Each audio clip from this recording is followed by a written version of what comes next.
ఎంతమందికి ముఖాలు ప్రకాశించాలని ఇష్టం? Fair and handsome, fair and lovely, glow, ఇలాంటివి బాగా చూస్తూ ఉంటాం కదా. కాస్మెటిక్స్ మీద, బ్యూటీ ప్రోడక్ట్స్ మీద ప్రాముఖ్యంగా ఇది వాడండి గ్లో అయిపోద్ది ఫేస్ అనగానే కొనేసుకుంటున్నారు. ఈ జ్యూస్ తాగండి మీ ముఖం ప్రకాశిస్తుంది అనగానే ఎంత ఆరాట పడిపోతుంటామో. నా ముఖం ప్రకాశించాలి, బాగా కనబడాలి, నా ముఖంలో మంచి తేజస్సు ఉండాలి, రేడియన్స్ ఉండాలి అని ఈ లోకంలో లోక సంబంధమైన అందం కొరకు, సౌందర్యం కొరకు చాలామంది ఆరాట పడుతూ ఉంటారు. భౌతిక సంబంధమైన అందము, సౌందర్యం కలిగి ఉండాలని. కానీ దేవుని వాక్యము భౌతిక సంబంధమైన అందానికి ఎక్కువ ప్రాధాన్యత ఇవ్వదండి. ఎందుకంటే వాక్యం సెలవిస్తుంది, అందము మోసకరము, సౌందర్యము వ్యర్థము. అందం మోసకరము, సౌందర్యం వ్యర్థం. ఎవరైనా అందంగా ఉంటే అందాన్ని చూసి మోసపోవద్దు. All that glitters is not gold అనే ఒక సామెత ఉంది. మెరిసేవన్నీ బంగారం కాదంట.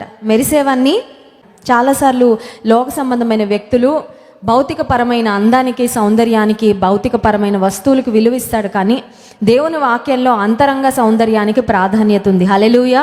అంతరంగము, what is on the inside.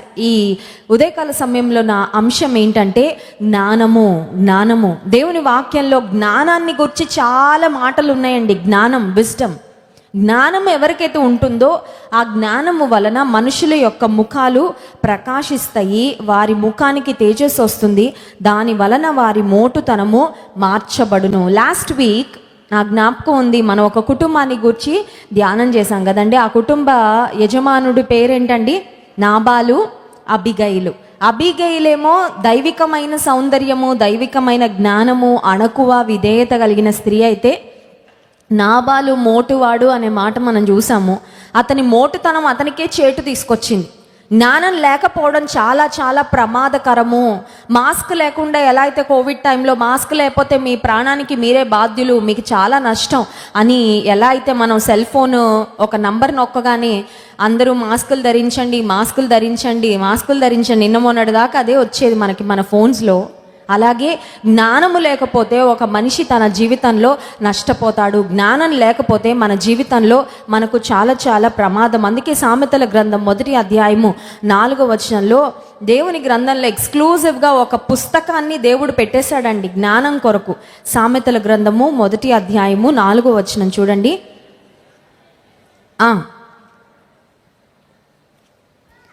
జ్ఞానము లేని వారికి బుద్ధి కలిగించుటకును, యవనులకు తెలివియు వివేచనయు పుట్టించుటకును తగిన సామెతలు అనే గ్రంథం బైబిల్లో ఎందుకు పెట్టాడు దేవుడు అని మనం ఆలోచిస్తే, జ్ఞానం సంపాదించుకోవడం కొరకు. ఎవరు బై బర్త్ జ్ఞానులుగా ఎవరు ఉండరండి. పుట్టుకతోనే జ్ఞానం వచ్చేస్తుందా? మనకు తెలుసు కదా, పుట్టిన తర్వాత మన వయసును బట్టి ఒక్కొక్క క్లాస్ మనం చదువుకుంటూ వెళ్తాం. ఎల్కేజీ, యూకేజీ, ఆ తర్వాత first standard, second standard, 10th class. వయసు పెరిగే కొద్దీ వయసుకు తగినట్లుగా మనం ఏది నేర్చుకోగలమో, ఏది గ్రహించగలమో దాన్ని బట్టి అకాడమిక్స్లో, చదువుల్లో, కాలేజెస్లో, స్కూల్స్లో సిలబస్ ఉంటుంది. అవి చదువుకుంటూ ఉండగా లోక సంబంధమైన విషయాలు, లోక సంబంధమైన జ్ఞానాన్ని మనం సంపాదించుకుంటాం. మరి మనిషి ఎదుగుతూ ఉన్నప్పుడు ఆత్మ సంబంధమైన జ్ఞానం ఎలా వస్తుంది? ఈ జీవితంలో ఎలా బ్రతకాలో జ్ఞానం ఎలా వస్తుంది అని ఆలోచన చేస్తే, జీవితాన్ని ఇచ్చింది దేవుడు కాబట్టి, మనల్ని సృష్టించింది దేవుడు కాబట్టి, ఈ జీవితాన్ని ఆశీర్వాదకరంగా, సాఫల్యవంతంగా మనం మలుచుకోవాలంటే మనకు కావలసిన జ్ఞాన వాక్కులు, జ్ఞాన వచనాలు సామెతల గ్రంథంలో దేవుడు రాయించారు. ఇప్పుడు జ్ఞానం పొందుకోవడానికి ఏం కావాలో అవన్నీ దేవుడు బైబిల్లో వ్రాయించారు.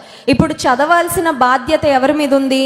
మన మీద ఉంది. అవి చదివి వాటిని గ్రహించుకొని, వాటిని హృదయంలో భద్రపరుచుకొని, వాటిని మన జీవితాల్లో పాటిస్తే మనం కూడా దైవికమైన జ్ఞానంతో ఆశీర్వాదకరమైన జీవితాలు మనము జీవించగలం. ఇంకొక మాట కూడా ఉంది చూడండి, సామెతల గ్రంథం 1వ అధ్యాయంలో 20వ వచనం. జ్ఞానము వీధులలో కేకలు వేయుచున్నది, సంత వీధులలో బిగ్గరగా పలుకుచున్నది. 22వ వచనం మధ్య భాగం నుండి చదువుతున్నాను. బుద్ధిహీనులారా, మీరెన్నాళ్ళు జ్ఞానమును అసహించుకొందురు? నా గద్దింపు విని తిరుగుడి, ఆలకించుడి. నా ఆత్మను మీ మీద కుమ్మరించుదును, నా ఉపదేశమును మీకు తెలిపెదను. నేను పిలువగా మీరు వినకపోతిరి, నా చేయి చాపగా ఎవరునూ లక్ష్య పెట్టక పోయిరి. దేవుడు అంటున్నాడు, జ్ఞానం లేని వారు ఎవరంటే బుద్ధిహీనులు. ఇప్పుడు మనం జ్ఞానంతో నింపబడిన వారమైతే బుద్ధిమంతులము, జ్ఞానం లేని వారమైతే బుద్ధిహీనులం. నూతన నిబంధనలో యేసుక్రీస్తు ప్రభువు ఒక చక్కని ఉపమానం చెప్పారు. అదేంటంటే, ఒకడేమో బుద్ధిమంతుడంట, ఒకడేమో బుద్ధిహీనుడంట. ఇద్దరూ ఇల్లు కట్టారంట. ఇద్దరూ ఏదో సాధించినట్లే కనిపించింది, ఇద్దరు జీవితంలో పైకి వెళ్ళిపోతున్నట్లే అనిపించింది. చెప్పాలంటే వారిద్దరు కట్టిన ఇల్లు బయటకి ఆ ఎలివేషన్, లేకపోతే వారు వేసిన పెయింటింగ్స్, లేకపోతే ఎంత ఎత్తుగా ఇల్లు కట్టారో అవన్నీ బయటకి బాగానే కనిపించాయి. కానీ ఒక వ్యక్తి బుద్ధిమంతుడయ్యాడు, ఒక వ్యక్తి బుద్ధిహీనుడయ్యాడు. ఎవరు బుద్ధిమంతుడు ఎవరు బుద్ధిహీనుడు ఎలా తెలిసింది అని ఆలోచిస్తే, వానలు కురిసి వరదలు వచ్చినప్పుడు బుద్ధిహీనుని ఇల్లుకి పునాది లేదు కాబట్టి కూలిపోయింది, బుద్ధిమంతుని ఇల్లుకు పునాది ఉంది కాబట్టి అది నిలిచింది. ఇప్పుడు ఈ లోకంలో కూడా చాలామంది మనకు కనబడతా ఉంటారు. వాళ్ళు బ్రతుకుతున్నారు, మేము బ్రతుకుతున్నాం. వాళ్ళు తింటున్నారు, మేము తింటున్నాం. వాళ్ళు ఉద్యోగాలు చేస్తున్నారు, మేము ఉద్యోగాలు చేస్తున్నాం. వాళ్ళు ఇల్లు కట్టుకుంటున్నారు, మేము ఇల్లు కట్టుకుంటున్నాం. వాళ్ళు ఆస్తులు సంపాదించుకుంటున్నారు, మేము ఆస్తులు. It looks like everything is the same. దేవుడు లేనివారు, దేవుడు ఉన్నవాళ్ళు ఆల్మోస్ట్ ఒకేలా కదండి బ్రతుకుతుంది. రెండు జీవితాలకు, ఆ పరిస్థితికి ఈ పరిస్థితికి ఏదైనా వ్యత్యాసం ఉందా, ఏదైనా స్పెషాలిటీ ఉందా అని ఆలోచిస్తే, దేవుడు లేని జీవితాలు పునాది లేని బిల్డింగ్స్ లాంటివి. వారికి బయటకంతా బాగానే ఉంది, పైకి చూడ్డానికి జీవితం బాగానే కట్టబడుతున్నట్లు, మంచిగా స్మూత్గా వెళ్ళిపోతున్నట్లు అనిపించవచ్చు. కానీ వారి జీవితంలో లోపల, వారి హృదయాలలో క్రీస్తు ప్రభు అనే పునాది లేకపోవడం వలన, రక్షణ అనుభవం లేకపోవడం వలన ఈ లోక జీవితం వరకు బాగానే జీవించినట్లు అనిపించిన, ఈ లోక ప్రయాణం ముగించుకున్న తర్వాత క్రీస్తు ప్రభు లేని వారు నిత్య నరకాగ్నికి వెళ్తారు, కానీ యేసయ్య ఉన్నవారు పరలోక రాజ్యానికి వెళ్తారు. సో బుద్ధిమంతులుగా ఉన్నవారు ఎవరంటే, ప్రభువును కలిగిన వారు బుద్ధిమంతులు, ప్రభువును స్వంత రక్షకునిగా అంగీకరించిన వారు బుద్ధిమంతులు, దైవికమైన జ్ఞానముతో నింపబడిన వారు బుద్ధిమంతులు, దివ్య జ్ఞాన గ్రంథమైన బైబిల్ను చదివిన వారు, పఠించేవారు, ఈ మాటలు మనసులో నెమరు వేసుకుంటూ జీవితంలో సమయము సందర్భం వచ్చినప్పుడు వాక్యం ఇలా చెప్తుంది కదా, నేను ఇలా జీవించాలి అని తమకు తాము దేవుని వాక్యాన్ని జ్ఞాపకం చేసుకుంటూ వాక్యానుసారంగా జీవించేవారు బుద్ధిమంతులు, జ్ఞానము కలిగిన వారు. సామెతల గ్రంథం 19వ అధ్యాయము 20వ వచనంలో కూడా ఒక మాట వ్రాయబడింది చూడండి. సామెతల గ్రంథం 19వ అధ్యాయము 20వ వచనం, నీవు ముందుకు జ్ఞాని వగుటకై ఆలోచన విని ఉపదేశము అంగీకరించుము. జ్ఞానం ఎలా సంపాదించుకోవాలి? How can we attain wisdom? How can we attain knowledge? జ్ఞానమును ఎలా సంపాదించుకోవాలి అంటే, ఉపదేశము అంగీకరించాలి, ఆలోచన వినాలి. ఎక్కువ వినాలంట. చాలాసార్లు మనకి ఎక్కువ మాట్లాడడం ఇష్టం, అవునా కదా? కొంతమంది ఉంటారండి, మన ఇంటికి వస్తే మనల్ని ఏం మాట్లాడనివ్వరు, మొత్తం వాళ్ళే మాట్లాడుతూ ఉంటారు. మనం ఫోన్ చేస్తే హలో అన్నది ఒక్కటే మనకి ఛాన్స్ ఇస్తారు, మిగతా మొత్తం వాళ్ళే కంటిన్యూ చేసుకుంటారు కాన్వర్జేషన్. ఆ తర్వాత ఓకే అండి అని పెట్టేస్తారు. అక్కడ ఎలా ఉంటుందంటే, మన చెవిలో గణగణ గణగణ గణగణ మోగించేసి ఆ తర్వాత అమ్మయ్య అన్నట్టు ఉంటుంది అన్నమాట పరిస్థితి. ఈ లోకంలో ఎక్కువ మందికి మాట్లాడడము ఇష్టం, కానీ వాక్యం చెప్తుంది వినుట వలన జ్ఞానం వస్తుంది, వినుట వలన విశ్వాసం కలుగు. ఎందుకు ఇన్ని మీటింగ్లు ప్రతిరోజు, ఎందుకు ఇన్ని లైవ్లు ప్రతిరోజు, దేవుని సన్నిధికి ఎందుకు రావాలి, ఎందుకు శుక్రవారం ప్రార్థనకు రావాలి, ఎందుకు ఆదివారం దేవుని మందిరంలో కనబడాలి, ఎందుకు విజ్ఞాపన ప్రార్థనకు రావాలి, ఎందుకు బైబిల్ స్టడీలో దేవుని వాక్యాన్ని నేర్చుకోవాలంటే, ఎంతగా వింటామో అంతగా జ్ఞానాన్ని సంపాదించుకుంటాం. హల్లెలూయా. ఇంగ్లీష్లో ఈ మాట చాలా చక్కగా వ్రాయబడిందండి. ఏమని ఉంటుందంటే, listen to advise and accept instruction. Listen to advise. Advise అంటే సలహాలు. చాలాసార్లు చాలామంది ఎవరిని సలహాలు అడగరండి, ఎవరిని అడగరు. నాకు ఏది తోచితే నేను అది చేసేస్తాను. I will just go by my own thoughts. నాకు ఎలాంటి ఆలోచన వస్తే దాని ప్రకారం వెళ్ళిపోతాను, నేను ఎవరిని సలహాలు అడగను అనుకుంటారు. కానీ దేవుని వాక్యం అలా చెప్పట్లేదండి. దైవికమైన దేవుని బిడ్డల సలహాలు, దైవ సేవకుల సలహాలు, వయసులో అనుభవంలో నీకంటే పెద్దవారి సలహాలు తీసుకుంటే అవి మనకి చాలా మేలును కలుగచేస్తాయి. Listening to advice. రెండవది యాక్సెప్టింగ్ ఇన్స్ట్రక్షన్. ఇన్స్ట్రక్షన్ అంటే ఏంటంటే, ఇలాగే చేయాలి. కొత్త వస్తువు ఏదైనా కొనుక్కొని మనం ఇంటికి తీసుకొచ్చామనుకోండి, ఒక ఇన్స్ట్రక్షన్స్ బుక్లెట్ ఒకటి ఇస్తారు కదండి. ఒక కొత్త వాషింగ్ మెషిన్ కొనుక్కొని ఇంటికి వచ్చాము, ఇన్స్ట్రక్షన్స్ అని ఉంటాయి. ఆ ఇన్స్ట్రక్షన్స్లో ఏ స్విచ్ ఎలా ఆన్ చేయాలి, లేకపోతే ఆన్ చేసిన తర్వాత ఏ బటన్ నొక్కాలి, లేకపోతే ఆ నాబ్ ఎలా తిప్పాలి, ఆ తర్వాత క్లోజ్ చేసిన తర్వాత మళ్ళీ ఓపెన్ చేయకుండా ఎలా ఉండాలి, మధ్యలో ఆపేస్తే ఏమవుతుంది, ఆ తర్వాత ఎక్కడ ముట్టుకోవాలి ఎక్కడ ముట్టుకోకూడదు, ఇవన్నీ ఇన్స్ట్రక్షన్స్ అందులో ఇస్తారు.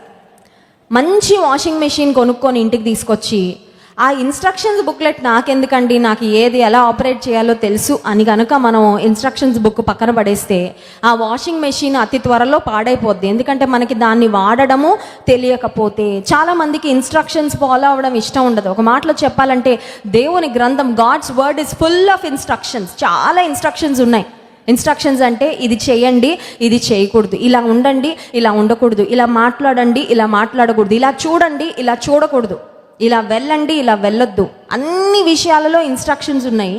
ఇన్స్ట్రక్షన్స్ తీసుకుంటే, ఇన్స్ట్రక్షన్స్ను అంగీకరిస్తే జ్ఞానవంతులం అవుతామంట. ఇన్స్ట్రక్షన్స్ను తృణీకరిస్తే, ఉపదేశాన్ని లక్ష్య పెట్టకుండా తృణీకరిస్తే మన జీవితాల్లో నష్టాన్ని పొందుకుంటాం. బైబిల్ గ్రంథంలో మనకు తెలుసు, దావీదు రాజు యొక్క కుమారుడైన సొలొమోన్ దేవుని కృప ద్వారా, దేవుని ఏర్పాటులో ఇశ్రాయేలు రాజ్యాన్ని పరిపాలించడానికి దేవుడు అతన్ని రాజుగా ఎన్నుకున్న తర్వాత దేవుడు ప్రత్యక్షమై సొలొమోనుకు అడుగుతాడు, సొలొమోను నీకేం కావాలి, వాట్ యు వాంట్? ఒకవేళ దేవుడు మనకి ప్రత్యక్షమై నీకేం కావాలి ఒక లిస్ట్ రాయంటే ఏం రాస్తాం చెప్పండి. దేవా నీలో నేను ఎదగాలయ్యా అని ఎవరైనా రాస్తారా? అదంతా తర్వాత చూసుకుందాంలే. ముందు మనకి భౌతిక అవసరాలు ఉంటాయి కదా, కళ్ళ ముందు కనిపించే అవసరాలు.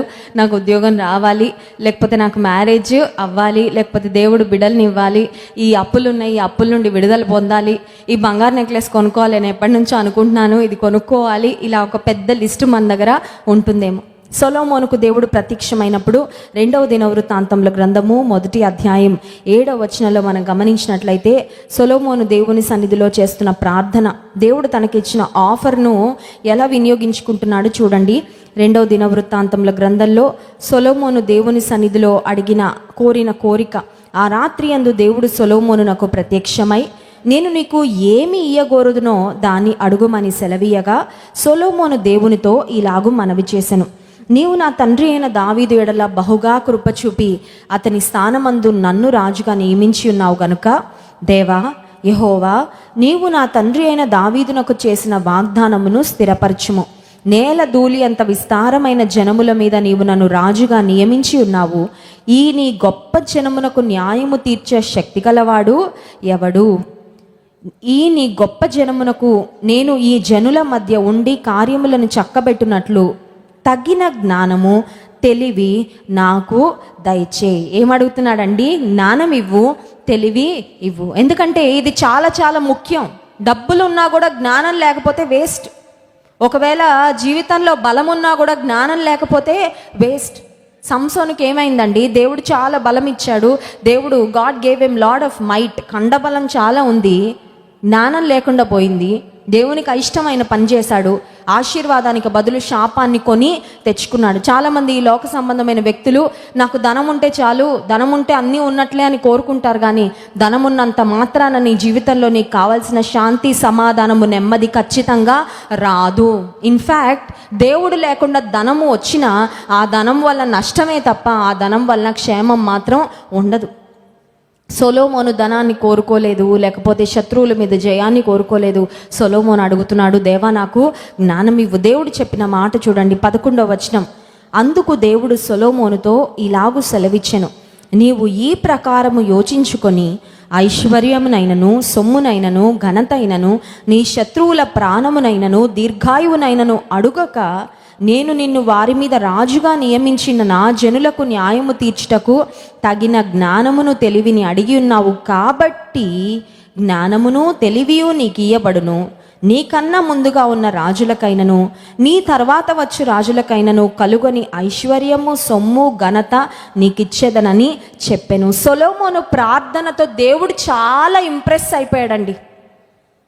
ఇప్పుడు నా ప్రశ్న ఏంటంటే, ఉపవాస ప్రార్థనకు వచ్చాము, మన హృదయాల్లో ఏదో ప్రార్థనలు ఉన్నాయి. We have come to ask God for something.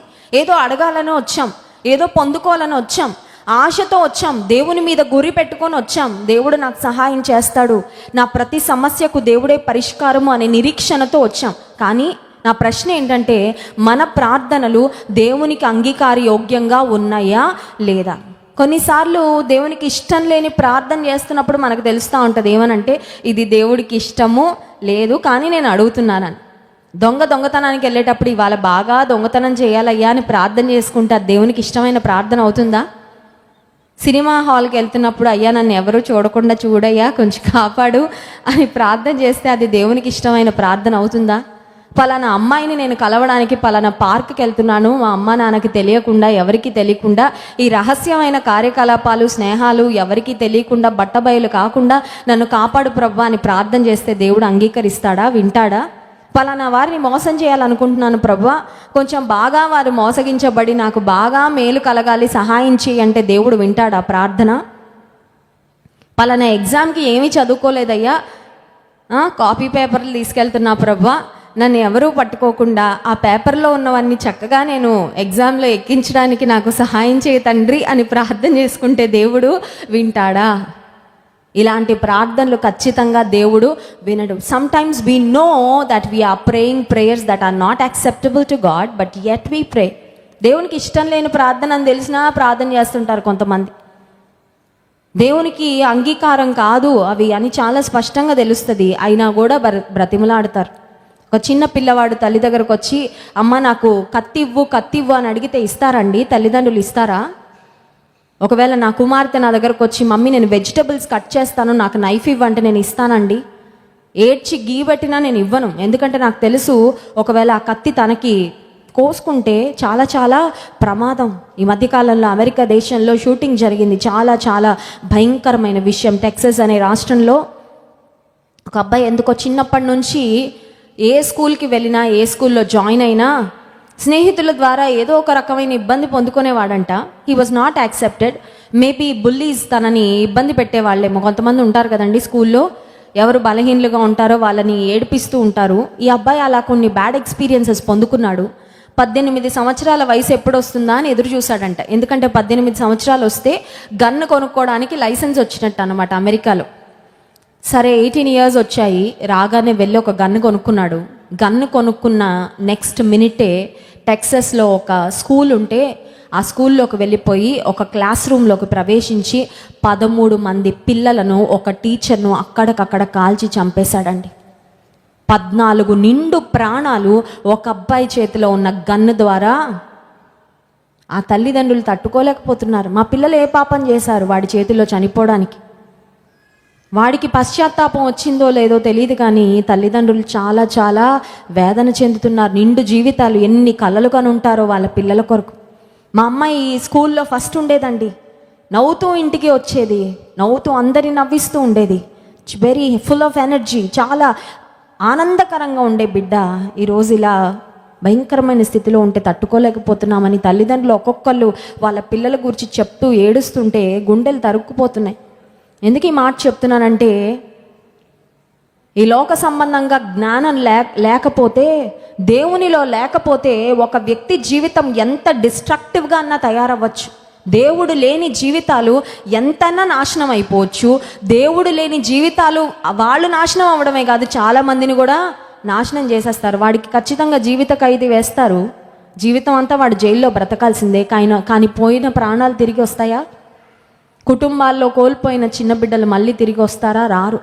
దైవికమైన జ్ఞానం ఎందుకు కావాలి? Why we need godly wisdom అంటే, దైవికమైన జ్ఞానం మనకి లేకపోతే మనం చెడిపోతాం, మనం పాడైపోతాం.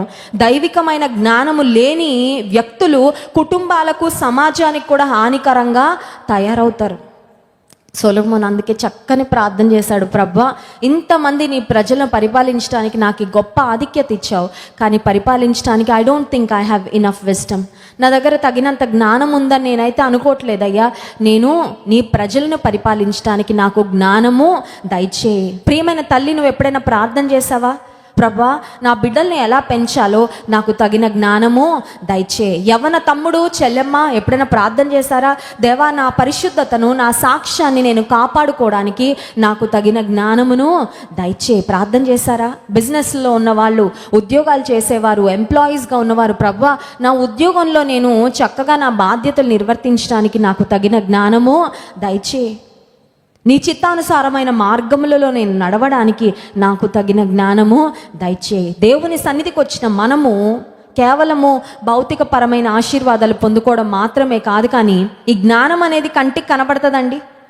పలానా సిస్టర్కి ఇంత జ్ఞానం ఉంటుందని మెజర్ చేయగలమా? ఇన్ని లీటర్ల జ్ఞానం అని ఎవరైనా చెప్పగలరా? ఇన్ని కేజీల జ్ఞానం ఉందని క్యాన్ వి మెజర్ ఇట్? యూనిట్స్లో మెజర్ చేయలేము. కానీ జ్ఞానం ఎక్కడ ఉంటుందంటే లోపల ఉంటుంది. ఈ లోపల పైకి కనిపించని జ్ఞానమే మనిషి యొక్క జీవితాన్ని నియంత్రిస్తూ ఉంటుంది. ఈ జ్ఞానం లేకపోతే ప్రమాదం, జ్ఞానం ఉంటే మేలు.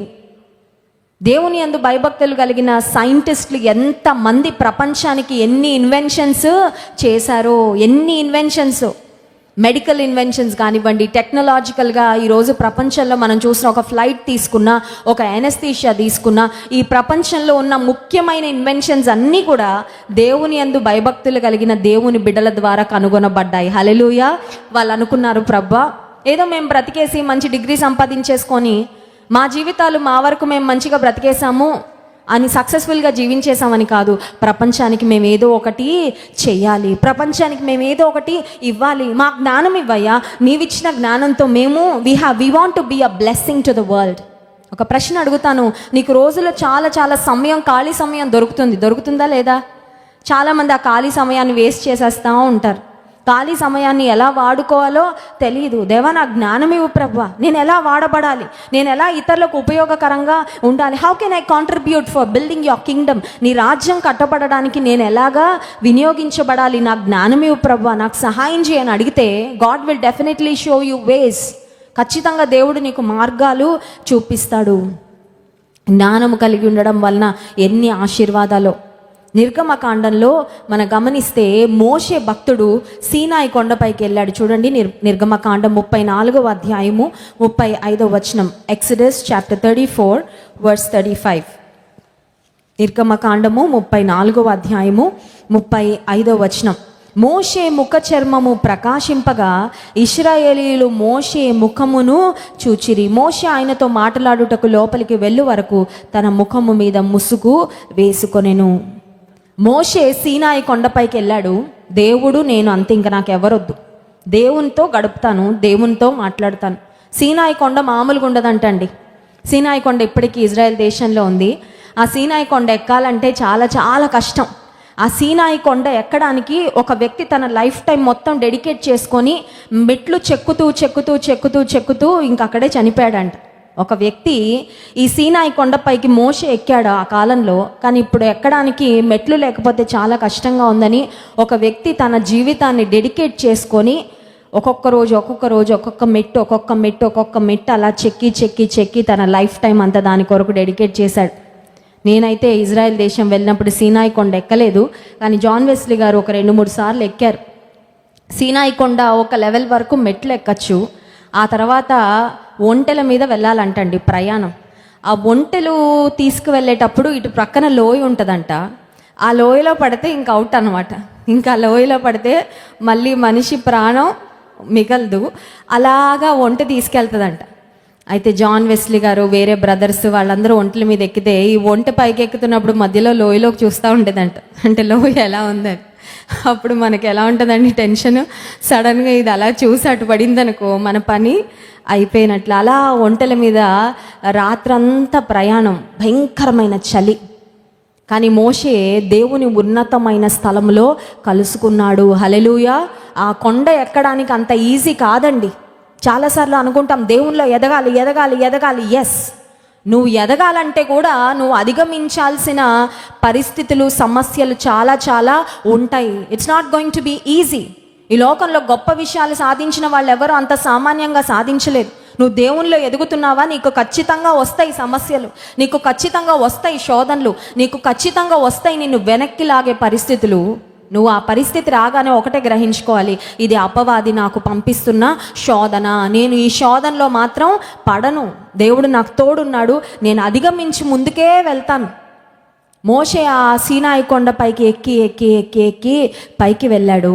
దేవునితో మాట్లాడిన శ్రేష్టమైన అనుభవము అది పొందుకొని వస్తుంటే మోషే ముఖ చర్మము, ఒక ప్రశ్న అడుగుతాను, మోషే సీనాయి కొండపైన ఎక్కి దిగిన తర్వాత చర్మం అంతా ఆ చలికి, చూడండి చలికాలంలో మన చర్మం ఏమైపోద్దంటే డ్రై అయిపోద్ది. కొన్నిసార్లు ఇట్లా పగుళ్ళు వచ్చేస్తాయండి. మాయిశ్చరైజర్స్ రాసుకోకపోతే చర్మం అంతా పగిలిపోద్ది, పెదాలన్నీ పగిలిపోయి రక్తాలు వచ్చేస్తాయి, అవునా కాదా? స్కిన్ డ్రై అయిపోద్ది. ఆ సీనాయి కొండపైకి వెళ్ళి మోషే డిన్నరో లేకపోతే లంచ్ చేయడానికి వెళ్ళలా. అక్కడ పైన ఆయనకి వండి పెట్టే వాళ్ళు ఎవరు లేరు. ఒక మాటలో చెప్పాలంటే ఉపవాసమే. నీళ్ళు లేకపోతే ఆహారము, ఆయనకు కావాల్సిన డ్రై ఫ్రూట్సో లేకపోతే చికెన్లు మటన్లు ఏమీ లేవు సీనాయి కొండ మీద. ఒంటరిగా వెళ్ళాడు. కష్టతరమైన ప్రయాణము, ఆహారం లేదు, కానీ దేవునితో సహవాసం మాత్రం చేశాడు. హల్లెలూయా. ఆత్మ సంబంధంగా నువ్వు దేవునితో సహవాసం చేయాలంటే కొన్నిసార్లు ఈ లోక సంబంధంగా కొన్ని కంఫర్ట్స్ నువ్వు వదిలిపెట్టేయాలి. నాకు అన్ని కంఫర్ట్స్ కావాలి, అన్ని ఎంజాయ్మెంట్లు కావాలి లోకంలో, దేవుడు కూడా కావాలంటే అలా దొరకదు. ఇండియన్ ఆర్మీలో పనిచేసే వాళ్ళకి చెప్తారు, మీరు కార్బోహైడ్రేట్స్ తినడానికి వీలు లేదు, మీరు రైస్ తినడానికి వీలు లేదు, మీరు ఈ డైట్ ఫాలో అవ్వాలి, ప్రతిరోజు మార్నింగ్ లేవాలి, ఈ టైంకి మీరు ఎక్సర్సైజ్ చేయాలి, మీ ఫిట్నెస్ ఇలా కాపాడుకోవాలి. దేవుని సైనికులుగా ఉన్న మనం, క్రీస్తు సైనికులుగా ఉన్న మనం ఇండియన్ ఆర్మీలో లేం, కానీ గాడ్స్ ఆర్మీలో ఉన్నాం. హల్లెలూయా. గాడ్స్ ఆర్మీలో కూడా మనకు కొన్ని రూల్స్ రెగ్యులేషన్స్ ఉంటాయి. అది రైస్ తినద్దు, పొటాటోస్ తినద్దు, స్వీట్లు తినద్దు, అది కాదండి. లోక సంబంధంగా శరీరాశ వద్దు, లోకాశ వద్దు, నేత్రాశ వద్దు, జీవపు డంబము వద్దు. అలాంటివి మన దగ్గరికి రాకుండా ఉంటాయంటే వస్తాయా రావా? చేయకూడనివి మన ముందు చాలా అట్రాక్టివ్గా అపవాది చూపిస్తూ ఉంటాడు. చూడు, పర్లేదు, ఏం కాదు, అందరూ చూడట్లేదా? ఎవరున్నారు? నిన్ను ఎవరు చెక్ చేస్తున్నారు? నువ్వు టీవీలో వస్తుంది చూస్తున్నావు, అందులో ఏముంది తప్పు? అలా మొదలవుతుందండి శోధన, అలా మొదలవుతుంది పాపం. ఎవ్వరు లేనప్పుడు ఒంటరితనంలో, అందుకే మన థాట్స్ని కంట్రోల్లో పెట్టుకోవాలంట. హల్లెలూయా. When you are all alone, control your thoughts. ఎందుకంటే ఒంటరిగా ఉన్నప్పుడు అపవాదికి బెస్ట్ టైం అండి ఒక వ్యక్తిని, ఒక విశ్వాసిని పట్టుకోవడానికి. ఎందుకంటే పక్కన ఎవరు లేకపోతే కొంచెం కంఫర్టబుల్గా అనిపిస్తుంది కదా. ఎవరు చూడట్లేదుగా, భార్య పక్కన లేదు, భర్త పక్కన లేడు, పిల్లలు లేరు, ఎవరు లేరు నన్ను చెక్ చేయడానికి. ఏమైనా చేయొచ్చు, ఏమైనా చూడొచ్చు. మోషే ఒంటరితనంలో పాపం చేయడానికి దాన్ని ఆపర్చునిటీగా తీసుకోలేదు, కానీ దేవునితో ఒంటరిగా సమయం గడపడానికి ఇష్టపడ్డాడు. హల్లెలూయా. అందుకని మోషే దేవునితో సహవాసం చేసిన తర్వాత, ఇందాక మనం చూసాం కదండి ప్రసంగి గ్రంథంలో, మనుష్యుల జ్ఞానము వారి ముఖమునకు తేజస్సును. దేవునితో సహవాసం చేస్తే ఎంత జ్ఞానం వస్తుంది? You will be filled with wisdom. లోక సంబంధమైన వ్యక్తులతో సహవాసం చేస్తే బుద్ధిహీనం అయిపోతామేమో. కొంతమంది వాళ్ళ దగ్గర ఉన్న బుద్ధిహీనమైన ఫిలాసఫీ మనలోకి పంపిస్తారేమో మాట్లాడి. కానీ దేవునితో సహవాసం చేస్తే బుద్ధిహీనులం అవ్వం, బుద్ధిమంతులం అవుతాం. హల్లెలూయా. జ్ఞానహీనులం అవ్వము, జ్ఞానవంతులము అవుతాం. మోషే దేవునితో సహవాసం చేసిన తర్వాత ఆయన ముఖ చర్మము ప్రకాశించింది. ఇంకొక వచనం చూపించి ముగిస్తాను. యాకోబు పత్రిక 3వ అధ్యాయము 13వ వచనంలో కూడా జ్ఞానాన్ని గుర్చిన అనేకమైన ప్రాముఖ్యమైన మాటలు అక్కడ వ్రాయబడ్డాయి. చూడండి, జేమ్స్ చాప్టర్ 3 వర్స్ 13. మీలో జ్ఞాన వివేకములు గలవాడు ఎవడు? వాడు జ్ఞానముతో కూడిన సాత్వికము గలవాడై తన యోగ్య ప్రవర్తన వలన తన క్రియలను కనుపరచవలెను. This is a beautiful words. చాలా చాలా శ్రేష్టమైన మాటలు ఈ వచనంలో ఉన్నాయండి. మీలో జ్ఞానవంతుడు ఎవడు? నేను ఒకవేళ మిమ్మల్ని, మీలో ఎంతమంది జ్ఞానం కలిగిన వాళ్ళు అంటే అందరి చేతులు ఎత్తేస్తారేమో. ఎందుకంటే ఎవరి దృష్టిలో వాళ్ళు జ్ఞానవంతులు, అంతే కదండి. అందుకనే వాక్యంలో ఒక మాట ఉంది, నేను జ్ఞానిని అని అనుకోవద్దు. ఎందుకంటే జ్ఞానిని అనుకొని నువ్వు బురదగుంట్లో పడిపోతావేమో. మీలో జ్ఞానవంతులు ఎవరు? ఒకవేళ మీలో జ్ఞానవంతులు ఉన్నట్లయితే ఆ జ్ఞానాన్ని ఎలా కనుపరచాలో వ్రాయబడింది. చూడండి, వాడు జ్ఞానముతో కూడిన సాత్వికము గలవాడై తన యోగ్య ప్రవర్తన వలన తన క్రియలను కనుపరచువని. జ్ఞానం ఉంది ఉంది ఉంది ఉంది అని చెప్పుకుంటే కాదు. బలం ఉంది ఉంది ఉంది ఉంది అని చెప్పుకొని ఆ బలాన్ని ఎందుకు ఉపయోగించుకొని ఉంటే బలం ఉన్నా లేకపోయినా వేస్ట్, అవునా కదా? కుటుంబంలో కొంతమంది ఉంటారండి, చాలా బలం ఉంటుంది కానీ చిన్న బరువు కూడా ఎత్తరు. చేసుకోండి, అందరు చేసుకోండి, నేను ఎందుకు చేస్తాను అంటే, నువ్వు తిని పెంచుతున్న కండలు ఎందుకన్నమాట? ఓన్లీ ఫోటోల్లో చూపించుకోవడానికి తప్ప నువ్వు ఎవరికి సహాయం చేయడానికి నీ బలాన్ని ఉపయోగించట్లేదు. వాక్యం చెప్తుంది, మీలో జ్ఞానవంతులు ఎవరు? మీకు జ్ఞానం ఉందా? జ్ఞానం ఉంటే మీ జ్ఞానము మీ యోగ్యమైన ప్రవర్తన ద్వారా కనుపరచాలి. లోపల జ్ఞానం ఉంది ఉంది అనుకుంటే సరిపోదు, జ్ఞానంతో నింపబడి ఊరుకుంటే సరిపోదు. ఈ నింపబడిన జ్ఞానము నీ ప్రవర్తన ద్వారా బయటకి రావాలా. నీకు నిజంగా జ్ఞానం ఉంటే నువ్వు మేలుకరంగా ఉంటావు. నీకు నిజంగా జ్ఞానం ఉంటే నువ్వు ఇతరులను కంటతడి పెట్టించవు. నీకు నిజంగా జ్ఞానం ఉంటే నువ్వు ఇతరులకు ఉపయోగపడతావు. నీకు నిజంగా జ్ఞానం ఉంటే నీ భవిష్యత్తును ఆశీర్వాదకరంగా నువ్వు తీర్చిదిద్దుకొని మంచి అడుగులు, మంచి పునాది ఈరోజు వేసుకుంటావు. అంతేగాని జ్ఞానం లేని వాళ్ళతో స్నేహం చేస్తూ, బుద్ధిహీనులతో పాటు తిరుగుతూ, నీ సమయాన్ని వేస్ట్ చేసుకుంటూ, నీ చుట్టూ ఉన్న వాళ్ళ కంటతడి పెట్టిస్తూ, ఇతరులకు బాధను, వేదనను ఖచ్చితంగా నీ జీవితంలో కలుగ చేయవు. ఎవరైనా మీలో జ్ఞాని ఉన్నాడా? ఆయన యోగ్యమైన ప్రవర్తన ద్వారా తన క్రియలను కనుపరచవలెను. 15వ వచనం, ఈ జ్ఞానము, యాకోబు పత్రిక 3వ అధ్యాయము 15వ వచనం, ఈ జ్ఞానము పైనుండి దిగి వచ్చినది కాక భూ సంబంధమైనది, ప్రకృతి సంబంధమైనది, దయ్యముల జ్ఞానము వంటిదియునై ఉన్నది. ఏ జ్ఞానం అంట? ఏ జ్ఞానం అంటే 16వ వచనం, ఏలయనగా మత్సరము, వివాదము ఎక్కడ ఉండునో అక్కడ అల్లరియు ప్రతి నీచ కార్యమును ఉండును. కొంతమందికి జ్ఞానం ఉంటుందంటండి. ఈ జ్ఞానము దైవికమైన జ్ఞానం కాదు, కానీ లోక సంబంధమైన జ్ఞానం. Worldly wisdom, godly wisdom. ఇప్పుడు చూడండి, వాటర్ ఉన్నాయి. వాటర్ ఉంటే చాలండి. ప్యూర్ వాటర్ అయితే ఏంటి, ఇంప్యూర్ వాటర్ అయితే ఏంటి, తాగేస్తానని తాగేసాం అనుకోండి, ఇంప్యూర్ వాటర్ వల్ల ఏమైపోద్ది? రోగాలు వస్తాయి, డయేరియా వచ్చేస్తుంది, ఆరోగ్యం పాడైపోద్ది. ప్యూర్ వాటర్ తాగితే హెల్త్ వస్తుంది. ఇప్పుడు లోకంలో జ్ఞానం ఉందంట. ఆ జ్ఞానం 2 కేటగిరీస్లో ఉంటుంది. ఒకటి వరల్డ్లీ విజ్డమ్, రెండవది గాడ్లీ విజ్డమ్.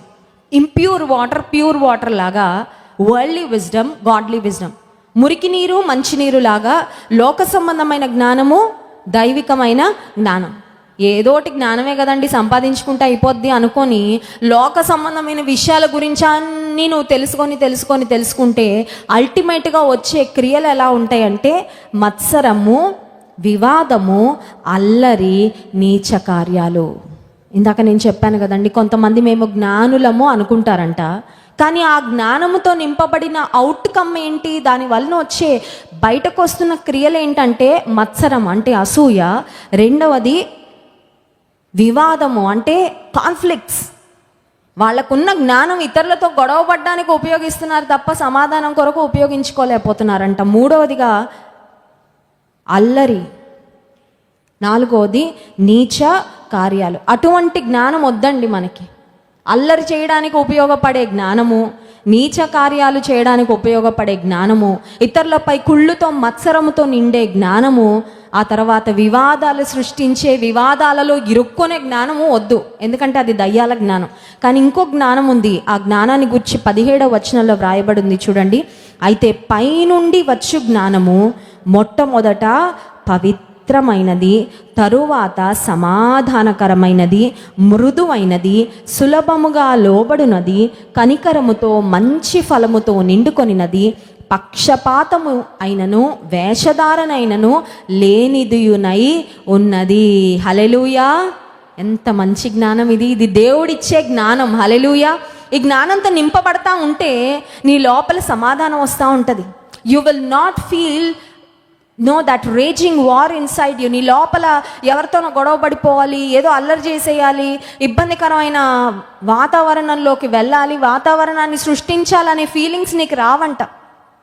దేవుని జ్ఞానంతో నింపబడితే సమాధానంగా ఉంటాం. దేవుని జ్ఞానంతో నింపబడితే చాలా మృదువుగా, జెంటిల్నెస్, ర్యాష్గా ఉండే వాళ్ళు చాలామంది ఉంటారు ప్రపంచంలో, అవునా కదా? ర్యాష్ బిహేవియర్, మృదువైన స్వభావము దేవుడిచ్చే స్వభావం. హల్లెలూయా! ఇవాళ ర్యాష్ బిహేవియర్ ఉందా? దేవుని అడుగు, ప్రభువా నాకు మృదువైన స్వభావాన్ని దయచే, మృదువైన మనసునివ్వు, ఆలోచనలు. ఇంకొక మాట కూడా ఉంది ఇక్కడ, సులభముగా లోబడినది, కనికరముతో మంచి ఫలముతో నిండుకొనినది, పక్షపాతము వేషధారణ లేని. దేవుని జ్ఞానంతో నింపబడుతూ ఉంటే ఏమవుతుందంటే it's almost like you are flushing out the toxins and inputting good things. దేవుని జ్ఞానము, దేవుని వాక్యం వింటూ ఉండగా, దేవునితో సహవాసం చేస్తూ ఉండగా, దేవుని వాక్యాన్ని చదువుతూ ఉండగా ఎలా ఉంటుందంటే నీ బాడీలో డీటాక్సిఫికేషన్ అని ఒక మాట ఎక్కువ వాడుతున్నారండి ఈ రోజుల్లో. డీటాక్సిఫికేషన్ అంటే ఏంటంటే దేహానికి ఉపయోగపడని విష పదార్థాలన్నిటినీ దేహంలోండి బయటకు పంపించేయాలంట. డాక్టర్స్ ఒక మాట చెప్తున్నారు, ఏమనంటే వారంలో కనీసం ఒక రోజు ఉపవాసం ఉంటే డీటాక్సిఫై అవుతుందంట బాడీ. చాలామంది అనుకుంటారు ఉపవాసం ఉంటే చచ్చిపోతామేమో అని. ఏం చచ్చిపోరు. మంచిది ఆరోగ్యానికి. ఉపవాసం ఉంటే కళ్ళు తిరిగిపోతాయండి, ఉపవాసం ఉంటే నాకు అనారోగ్యాలు వచ్చేస్తాయేమో అనుకుంటారు. కానీ పరిశోధించి డాక్టర్స్ చెప్తున్న మాట ఏంటంటే ఉపవాసం చాలా చాలా మంచిదంట. Fasting is good for the health. Fasting బాడీకి ఎలా మంచిదో ఫాస్టింగ్ ఆత్మకి కూడా చాలా మంచిది. ఎందుకంటే ఉపవాసం ఉన్నప్పుడు, ఉపవాస ప్రార్థనలో ఉన్నప్పుడు తిండిని గురించి ఆలోచన ఉండదు. ఇప్పుడు ఏం తినాలి, మళ్ళీ వండుకోవడానికి టైము అంటే స్త్రీలకి తప్పదు అనుకోండి, వండడం అందరి కొరకు వండాలి. కానీ మనం తినే టైం అన్నా కొంచెం సేవ్. ఆ తినే 15 నిమిషాలు ఎక్కడ గడపచ్చు, మనం ప్రార్థనలో గడపచ్చు. ప్లేట్లు కడిగి ఆ కొద్దిసేపు ఎక్కడ గడపచ్చు, ప్రార్థనలో గడపచ్చు. Rather than focusing on your stomach, you can focus on your heart. తినేటప్పుడు కడుపు మీద ఉంటుంది కాన్సన్ట్రేషన్, అవునా కదా? ఎలా నింపుకోవాలి, మామిడికాయలు ఎలా తినాలి, ఎలా ఎంజాయ్ చేయాలి ఆహార పదార్థాలు అని కాన్సన్ట్రేషన్ ఉంటుంది. కానీ ఉపవాసం ఉన్నప్పుడు భోజనం మీద నుండి కాకుండా దేవుని పైకి మన ధ్యాస, మన ధ్యానము మళ్ళుతుంది. పైనుండి వచ్చే జ్ఞానముతో నింపబడితే అది మనకు మంచి ఫలాలను ఇస్తున్నాడు. మంచి ఫలం అంటే ఉపయోగకరమైన జీవితం, ఆశీర్వాదకరమైన జీవితము. ఈ ఉదయకాల సమయంలో ఉపవాస ప్రార్థనకు మనం వచ్చాము, దేవునితో టైం గడుపుతున్నామండి. ఒక మాట చెప్పనివ్వండి, మనం ఎవరితో ఎక్కువ టైం గడిపితే వాళ్ళలాగా అయిపోతామంట, అవునా కదా? 6 నెలలు సహవాసం చేస్తే వారు వీరవుతారు అంటారు. ఇప్పుడు మనం దేవునితో ఎంతకాలం నుండి సహవాసం చేస్తున్నాం చెప్పాలి. ఒక్కొక్కళ్ళకి చాలా చాలా అనుభవం ఉంది కదండి. నేను నా 14వ సంవత్సరంలో రక్షణ పొందాను, 14 ఇయర్స్ అప్పుడు నేను రక్షణ పొందాను. అప్పటి నుండి సహవాసం చేస్తున్నాను. కొంతమంది దేవునితో సహవాసం చేస్తూనే ఉంటారు కానీ ఏమీ మారరు. ఎందుకంటే అంటీ ముట్టనట్టు దేవుణ్ణి క్లోజ్గా రారనమాట. కొంచెం అలా ఉంటే చాలులే, కొంచెం విందాము, కొంచెం ఇంకా మన ఇష్టం అన్నట్లుగా బ్రతుకుతుంటారు. దేవునితో నిజంగా సహవాసం చేస్తే దైవికమైన జ్ఞానంతో మనము నింపబడతాం, దేవునిలాగా మనము మారుతాం ఖచ్చితంగా. ఈ లోకంలో ఉన్న వ్యక్తులు మనల్ని చూసి అంటారు, వీళ్ళు నిజంగా దేవుని బిడ్డలండి, బ్రతికితే ఇలా బ్రతకాలండి, అబ్బా వీళ్ళు వస్తే ఎంత సమాధానంగా ఉంటుందో, వీళ్ళు మాట్లాడుతుంటే ఎంత నెమ్మదిగా అనిపిస్తుందో, వీళ్ళ ముఖాల్లో ఎంత ప్రశాంతత ఉంటుందో, అబ్బా వీళ్ళతో ఏదైనా ఒకటి చెప్తే నా కొరకు ప్రార్థన చేస్తారు, వీళ్ళలో ఎంత దేవుని ప్రేమ కనపడుతుందో. దేవుని జ్ఞానంతో నింపబడినప్పుడు మంచి ఫలములు మనము ఫలిస్తాము. అట్టి దైవికమైన జ్ఞానంతో మనందరం నింపబడదుము గాక. ఆమేన్. కళ్ళు మూసుకోండి, ప్రార్థన చేసుకుందాం. పరిశుద్ధుడా, మహోన్నతుడా, నీకు స్తోత్రాలు. మీ వాక్యం ద్వారా ఉదయకాల సమయంలో మాతో మాట్లాడినందుకు వందనాలయ్యా. దయ్యముల జ్ఞానము, దైవికమైన జ్ఞానము, 2 విషయాలు మీరు మా జ్ఞాపకం చేశారు. నీ జ్ఞానముతో ఇక్కడున్న నీ బిడలమైన మేమందరము నింపబడడానికి మాకు సహాయం చేయి ప్రభు. మమ్మల్ని మేము ఖాళీ చేసుకుంటున్నామయ్యా. ఈ లోక సంబంధమైన జ్ఞానము మాకు హాని కలుగజేస్తుంది, కానీ దైవికమైన జ్ఞానము మాకు క్షేమాన్ని ఇస్తుంది, మాకు ఆశీర్వాదం ఇస్తుంది. మేము ఎక్కడ ఉంటే అక్కడ ఆశీర్వాదకరంగా ఉండునట్లుగా మమ్మల్ని తీర్చిదిద్దుతుంది. కనుక నీతో సహవాసం చేస్తున్న మేము మీ రూపంలో, మీ పోలికలోకి దినదినము మార్చబడడానికి సహాయం చేయండి. మిమ్మల్ని ఆరాధించి స్తుతించబోతుండగా ఆరాధన ఆత్మతో నింపుమని యేసు నామమున ప్రార్థిస్తున్నాం తండ్రి. ఆమేన్.